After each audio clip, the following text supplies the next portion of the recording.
What's up, everybody? Chris here from Chris Gates Fitness. I am back with another episode, and I want to say thanks for tuning in. Thank you for joining me.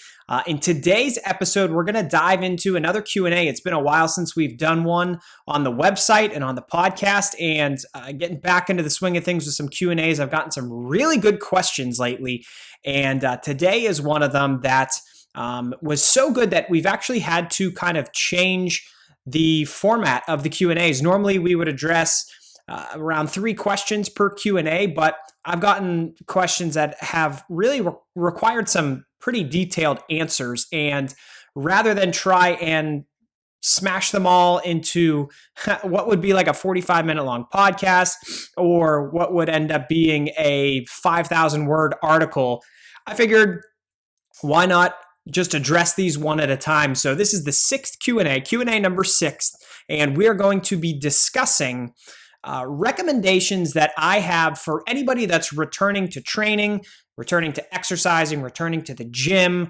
whatever type of physical activity you like to do, returning to that after a long layoff. So the question was about that, not knowing where to start, trying to manage expectations, figure out how to jump back into set and rep schemes, and all the kind of programming that comes together that maybe you had been doing before. How do you get back into that as you come back to the gym after a long layoff? So that's what we're going to talk about in today's episode. And before we get into all of it, as always, want to encourage you to subscribe to the podcast if you're not already. So there's a number of ways that you can do that. This podcast gets uploaded to Apple Podcasts and Spotify. Every week we do one episode a week, about 20 minutes to a half hour discussions, that are deep dives on these types of topics that can really hopefully help you with your fitness and your nutrition and help you pursue the goals that you have for yourself. So Apple Podcasts and Spotify, please subscribe if you haven't already. And if you could leave a rating and review, that really helps the podcast reach more people. So thank you for doing that in advance. If you get the chance to. Additionally, I upload video episodes of these podcasts to my YouTube channel and my Facebook page. And I've been doing a little bit more. I mentioned this in the previous episode. I've been doing a little bit more with these video podcasts. So it's more than me just sitting down at a desk talking for 20 to 30 minutes. We're splicing in things like training footage and doing some different cuts and angles and stuff like that, just to make it a little bit more interesting. So if you would like to watch the video episodes of the podcast, or if you could just take a look at some of these that I've been doing and provide some feedback, I would really appreciate it. But you can subscribe to the YouTube channel, or you can give my Facebook page a like. And on all these platforms, all you have to do is search for Chris Gates Fitness, and my podcast or my channel or my platform or page will pop up right there for you. I'm also on a bunch of social media platforms. In addition to YouTube and Facebook, I am on Twitter, I'm on Instagram, I'm on LinkedIn. Really, anywhere that you are, I probably am. So, just look up Chris Gates Fitness, search Chris Gates Fitness, and you'll find me there. And most importantly, I am a coach. I'm an online fitness coach. And what I do is I work with people across the country to achieve whatever their fitness goals are. So I'm essentially a personal trainer that just works with people from a distance. We collaborate over FaceTime, we have different apps that we use to track training and track nutrition and stuff like that. And I'm really kind of the sounding board for my clients to talk about what type of program is going to work best. We put that program together, we put that plan together, and then we work together to accomplish things day after day after day, week after week, month after month. So if you have a goal that you're interested in pursuing and you'd like a little bit of help, that's exactly what I do. So please feel free to reach out to me. My website, chrisgatesfitness.com, has all kinds of information about my coaching services. You have the ability to contact me there. And there's also hundreds of articles already published on training and nutrition and mindset and different things that can help you do more with your fitness and nutrition. So if you'd like to just give those articles a read as well and try and manage things on your own, you can certainly do that. But the goal here is to help people be happy, help people be healthy, and help people be strong. That's the mission of Chris Gates Fitness. And I appreciate you for tagging along. And I think this is going to be a really good episode. So let's dive into the Q&A. To rehash what our topic is today, it is: what recommendations do you have for returning to training after a long layoff? That's the question I got. The question continues: I'm not sure where to start, and it's hard to manage expectations or know where to jump back in with sets, reps, weights, things like that. And this is a tremendous question. So let's dive into specifically how to approach this, kind of the thought process you should have as you approach returning to the gym after a layoff. And then we can later on in the podcast episode get into some more specifics about how do you progress yourself from not doing anything to getting back to those workloads that you've been used to in the past. So for starters, what's the best course of action to get back in the swing of things? And really, whether it's lifting weights, this question is more centered around lifting weights, but we could be talking about playing a sport, running, really any type of physical activity. The key is going to be pacing yourself and setting realistic expectations for what you can actually do to start and how you can ease yourself back into your preferred form of training. And I want to put emphasis on that word ease, because the answer here is really a calculated progression from not doing anything to getting back to that training level that you used to be at. So in most cases, if you're taking a long layoff, you're just physically not going to be able to do the same level of work that you did in the past.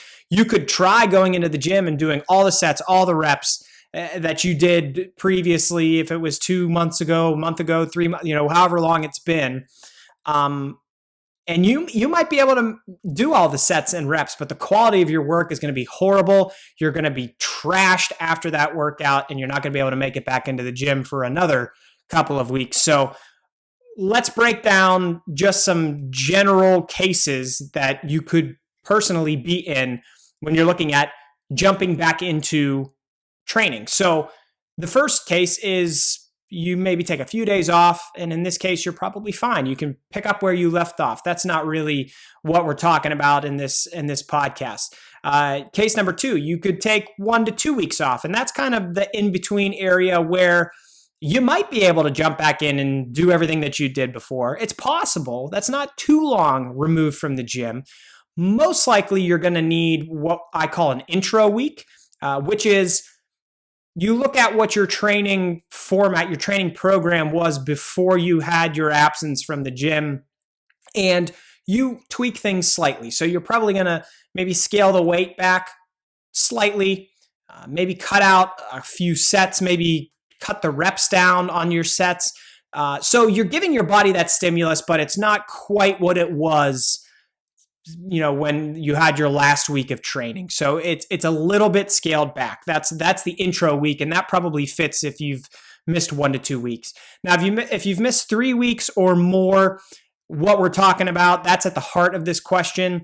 We're talking about a gradual progression from lighter loads and volumes to higher loads and volumes. So let's roll with that and dive into, I guess for starters, why missing the time in the gym isn't the end of the world. So, okay, you missed a few weeks from the gym, and you're worried about, did you lose muscle? Did you lose strength? Did you lose the ability to do the work that you had done in the past? And yeah, you know what? You probably did lose maybe a little bit of muscle. You probably did lose a little bit of strength. But the great news is your body absolutely still has the ability to do that type of work that you were doing before you hit your layoff from the gym or from training or from whatever.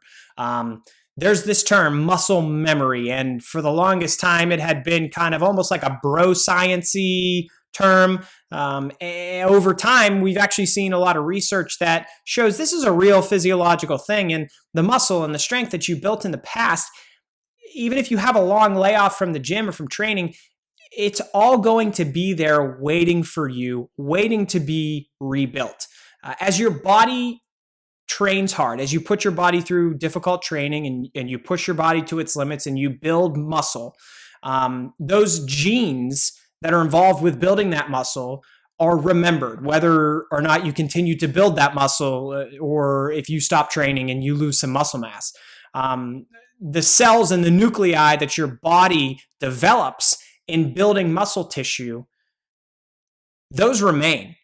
And the great thing is that even if you stop training and you lose some size and you lose some strength, in many cases, you can build that size and strength back pretty darn quickly because you have the cells in the nuclei and the genes that your body can remember and rebuild that skeletal muscle pretty quickly. So right off the bat, no reason to freak out, but understand that to regain that size and strength, it can happen quickly, but you're going to have to do it in a logical manner. And that's what we're going to outline in this episode. So my first recommendation is going to be based on a bit of an assumption. And that assumption is that you have tracked your progress in some form or fashion in the past, which means you have some type of training log or training diary that you've marked down.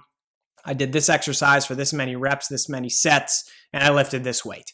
And if that's the case, this might be as simple as going into your training log, looking at what you had done leading up to your layoff from training, and scaling back the weight, scaling back some of the sets, and just starting, maybe taking 2 or 3 steps back to take 4 or 5 steps forward over the long run. And that's going to help you scale things back. We talked about easing your way into it. That's going to help set you up in a position to ease your way back into those workloads that you have been familiar with before. And as you do that, as you ease yourself up and you add training volume, you add intensity over time, there's some things that you should consider. And it's all going to be rooted in really paying attention to your body after these training sessions and monitoring your recovery, monitoring how you feel, and really, like I said, paying close attention to yourself and understanding that you're going through this process of trying to get back to where you were. So you have to pay even closer attention to where you are right now. So some of the things that you should be paying attention to, how sore are you in the following 1 to 2 days after training a specific muscle group, 24 to 48 hours? How sore are you? So say you do an arm workout and your arms are still sore 3 days afterwards. That probably means you went a little bit too hard in your first arm session back in the gym. So that's kind of what I mean there. And point number 2, does that soreness last longer than 1 to 2 days? Well, we just went over a scenario in which that might be something that you need to read and react to.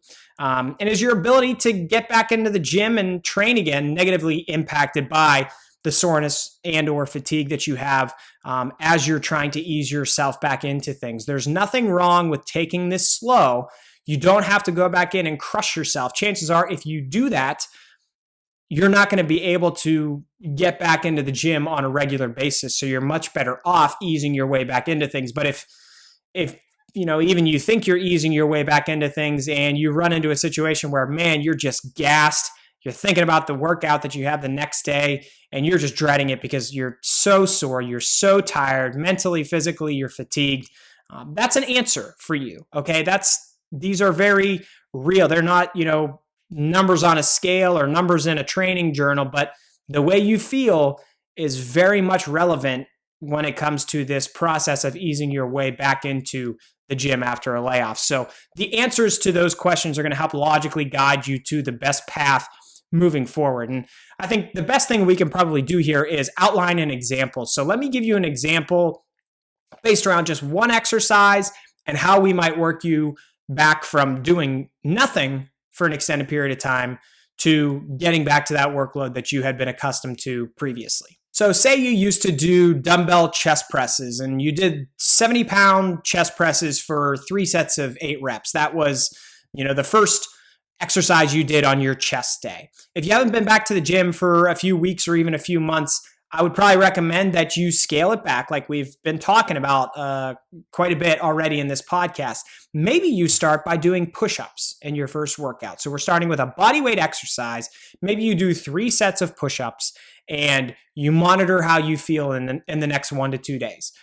Then your next chest training session comes up. If your soreness and fatigue are manageable from that first training session, well then, you know what? Let's introduce the dumbbells again. Let's do the chest press with dumbbells.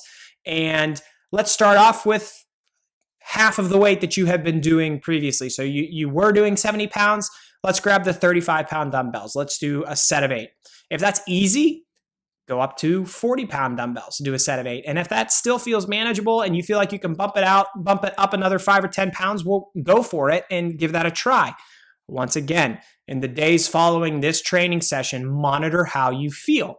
If you continue to feel like you have a manageable level of soreness and or fatigue, then in that next training session, you can look to maybe start at 50 pounds because that's where you left off in the last session, and try and incrementally add weight as it feels appropriate. Again, a lot of this is just you being honest with yourself and monitoring things as you go.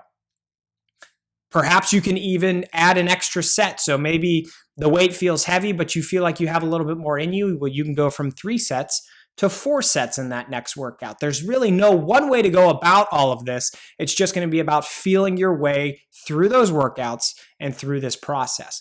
Now, in terms of how many weekly sets you should be doing, since we're basing this around, building muscle, building strength, or rebuilding muscle and strength from a layoff from the gym, we know that somewhere between 10 to 20 hard sets a week per muscle group is what's most effective for most people to build muscle. But that's under normal circumstances when you're regularly training. In this situation, things are different, and I would recommend you start with a lower amount of weekly sets per muscle group to start. So going back to what we were just talking about, we said 3 sets, right, of push-ups and then 3 sets of dumbbell chest press, and you could possibly increase to a 4th set or a 5th set over time as you stack these training sessions together and as you continue to see manageable levels of soreness and fatigue. If you get to any point where the soreness is too much, the fatigue is too much, again, like I said, you have to be honest with yourself and evaluate that and say, hey, you know what? I did 3 sets with 50 pounds last week, and man, I felt really sore into a 3rd day. I was sore going into that next chest training session. I would probably in that situation not recommend that you add weight or add reps or add sets. I would say let's try and replicate that previous session again, and let's keep replicating it until you get into a manageable level of soreness and fatigue. So that's kind of a way that you could be honest with yourself when things maybe don't go your way and you don't feel like you can add to the previous week's workload. That's a hypothetical example, but hopefully it gives you an idea of how you could do this for each one of the movements that you're doing and for how you could train each muscle group. Now let's go into I've been giving coaching recommendations throughout this episode. Let's dive into a summary of those, and then really what I want to dive into is a model of what this could look like for you, where we, from week 1 to week 6 or week 7, eventually get from not training at all to getting you back to that level of training that you have been doing previously. So, like I said, my main recommendation, start slow and build over time. And while you're doing that, pay careful attention to how you're feeling during your workouts, after your workouts, and in the days following those workouts as your body recovers. If your soreness is very high or if you feel very fatigued, be honest with yourself. You probably shouldn't add in work just yet. Wait until your body acclimates and recovers properly, and then you can add in extra sets. Elevate the amount of weight that you're lifting, and don't worry if it seems like it's taking long, it will eventually happen. You will start to recover and be able to add weight, reps, sets, all that stuff. It's really just not realistic to think that you can take extended time off from the gym and then jump right back into where you were and what you were doing several months ago. Physiologically, that's just not how your body works. It takes time. It took you a long time to work your way up to what you were doing previously. So it's a little crazy to think that you could take a ton of time off and then just jump right back into that. You have to keep challenging your body to stay at a certain level of fitness. And you have to understand that it's going to take some time to get back to that level of fitness. But like we described at the beginning of this episode, the great thing is once you've built that muscle, you can actually rebuild it again a lot quicker. So let's dive into that model that I was talking about. It's kind of just a general framework of how you can work yourself back into things in the gym. And this is purely conceptual, but it's a model that is less of a prescription, but a reference point that you can use to think about how you could progress yourself from doing nothing to getting back to the level of training that you were at previously. So in 6 weeks, you could start from week 1 doing body weight exercises, then week 2 doing 50% of the previous working weight that you had done. So we talked about that chest press, doing 70-pound chest presses before you had your layoff. Well, in week 2 here, 50% of that is 35 pounds. We talked about that before. So maybe you start there, very conservative. Over the next few weeks, you incrementally add load. Perhaps you incrementally add load and you add a set or 2 over time. And then by hopefully week 6, you're at or near the working weight that you were using before you had your layoff. And then you can get to the point where you can start to add extra exercises, extra volume, and you can really get back to the point where you're not as much easing your way back in. You're not as much trying to climb back to where you were. You're more or less there, and then you can start to look to progress yourself forward. And I have that model outlined. It's actually a 7-week model. If you're watching this episode on YouTube or Facebook, I've had it on the screen as I'm talking about it. If not, head to my website, chrisgatesfitness.com. There's an article for this Q&A number 6, and in there is a table with this model built out. It's something that you can reference if you think it would be helpful. But I hope you get the general gist of this, is that there's no one way to do this. You have a long layoff from the gym. You really need to feel your way through. It's going to be specific to each individual, but the concept is still the same for everybody. Ease your way back in, slow progression over time. Understand that you have to slowly progress and take some steps back so that you can move forward in the future. It's going to be a little bit of a process. Understandably, not everybody loves that, but this is going to be able to work you back to where you were, and then you can start making gains again in the future. And that muscle memory topic is just so awesome, because all that work you put in to build muscle, it wasn't all for naught just because you take a 1 month or 2 month layoff and you lose some muscle, you lose some strength. You can rebuild that really quickly. And hopefully that's encouraging for you to know, in that you can put in some work, get back to where you were pretty quickly, and then just keep making progress moving forward. So I hope this article and podcast was helpful for you. And if you have any future questions that you would like me to include in the Q&A, please let me know. These are a ton of fun for me to do. And if I could do anything, it would be to help answer questions that you all have. And, that'll hopefully help you and other people who are wondering the same thing. So you could reach out to me in any number of ways. Like I said, I'm on Twitter, Facebook, Instagram, LinkedIn, YouTube.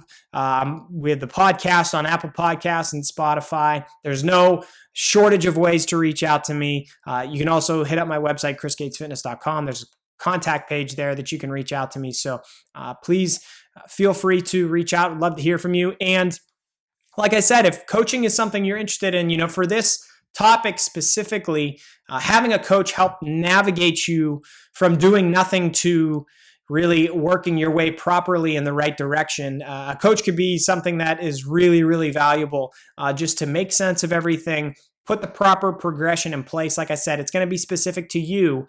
And having a coach help you figure out what those specific steps are is often really valuable. So if that's something you're interested in, please feel free to reach out to me. Would love to talk to you just about, what options are out there and if it would be a good fit for us to work together. But either way, thank you for tuning in. I really do appreciate it. And I'm looking forward to stopping in next week with another podcast, another article. And I hope you'll join me for that one as well. So thank you for listening, like I said, and I will talk to you all again soon. All right.